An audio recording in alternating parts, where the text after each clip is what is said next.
"Just kill me fast," she said, her trembling voice cracking in the dead silence of the ranch house. The storm outside howled like a wounded animal, rattling the windows as if nature itself wanted to get in. The rancher froze, his calloused hand still gripping the handle of the lantern. He had not expected company, let alone a girl lying beneath an old, dirty blanket in his barn. The viewers watching, let me ask you something. Have you ever stumbled upon something so broken, so fragile, that it changed your whole soul in a single second? Stick with me till the end of this story, and you'll see why what this rancher discovered would haunt him forever. And why, by the end, you may feel grateful for what you have in your life. And before we go deeper, don't forget to like this video and subscribe to the channel, because stories like this one are made to touch hearts like yours. He thought at first she was a thief, maybe a runaway. But when he pulled back the rough blanket, the lantern light spilled across her body, and he staggered backward, choking on his own breath. Her face was bruised, lips split, one eye swollen shut. Her arms bore scars, fresh and old, markings of battles no one her age should have fought. She was no more than 20, yet her eyes looked centuries old. "Please," she whispered again, shivering. "Don't make it slow, just end it. I can't take any more." The rancher's chest tightened. He was a man hardened by years of work, of watching cattle die in storms, of burying his wife long before her time. But nothing, not even the day he lowered his wife's coffin into the earth, had cut him this deep. "Girl," he muttered, his voice rough but trembling. "Who did this to you?" She shook her head. "It doesn't matter. They'll find me if I live. I can't go back. Please, just kill me." He crouched beside her, his knees cracking against the cold barn floor. For the first time in years, tears burned his eyes. "I've killed cattle, hogs, even coyotes when I had to," he said softly. "But I ain't ever killed a human, and I'm sure as hell not starting with you." Her broken laugh turned into a sob. "Then you'll just watch me die slow, because I won't last." In that moment, something inside the rancher shifted. He had spent so long living like a ghost, tending the ranch alone, speaking to no one, eating in silence, sleeping in an empty bed. He thought his heart was stone. But this girl, battered and left to rot, had cracked him open. He lifted her gently, ignoring her weak protests, and carried her into his house. The next hours were chaos. He cleaned her wounds with trembling hands, boiled water on the stove, found scraps of bread and broth for her to eat. She resisted at first, mumbling that she wanted to disappear, but hunger and exhaustion finally won.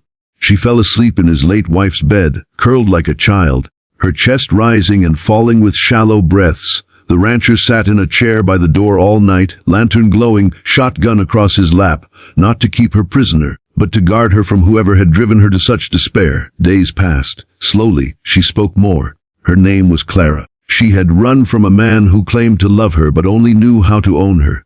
His fists had been her prison, his words her chains. She had tried to escape before, but he always found her. This time she was determined not to go back alive. The rancher listened silent, his jaw tight. He didn't offer empty promises. Instead, he gave her work to do, small chores at first. Feeding chickens, gathering eggs, brushing the old mare. Her hands shook, her body weak, but with each passing day, she grew steadier. He never told her to be strong or forget. He just gave her a place to belong without asking for anything in return. One evening, weeks later, Clara stood at the window, watching the sun dip behind the hills. "Why are you helping me?" she asked softly. The rancher paused from mending his boots. "Because someone should have helped my wife," he said finally. "She was sick, and I didn't know how to save her. I failed her. I can't fail you." Clara's throat tightened. She didn't know what tomorrow would bring, but for the first time in years, she felt the smallest flicker of hope. But peace never lasts forever. It was a late night when the knock came, heavy, angry. The rancher opened the door, shotgun in hand, to find a man with cold eyes and a cruel smirk, Clara's abuser. "She's mine," the man snarled. "Hand her over." The rancher stepped out, closing the door behind him. His voice was low but steady. "You set one foot on my land again, and you won't walk back."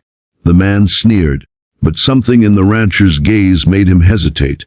Years of working the land, of facing storms and death, had carved a steel in the old man that no coward could break. The abuser spat on the ground, muttered a threat, and left. Inside, Clara wept, not from fear but from relief. For the first time, someone had stood between her and the darkness. Months turned into seasons. Clara healed scar by scar, wound by wound. She planted flowers outside the ranch house, painted the old shutters, and filled the kitchen with laughter the rancher thought he'd never hear again. She wasn't fixed. Pain like hers doesn't vanish, but she wasn't alone anymore. One night, sitting on the porch under a sky full of stars, Clara whispered, "I thought I wanted to die. But you showed me I just needed a reason to live." The rancher didn't reply with words. He just placed his weathered hand over hers, and that silence was louder than any promise. And now, dear viewers, if you've stayed with me till this moment, I want you to carry this with you sometimes. The strongest thing we can do is choose to keep someone alive when they've lost the will themselves. No matter how broken someone seems, hope can grow in the unlikeliest places, even on a lonely ranch, even in a shattered heart. If this story touched you, don't forget to like this video and subscribe to the channel. Because together, through stories like this, we can remind the world that compassion is stronger than cruelty, and that no one should ever have to beg for their life to end. They should have someone fighting for their reason to live.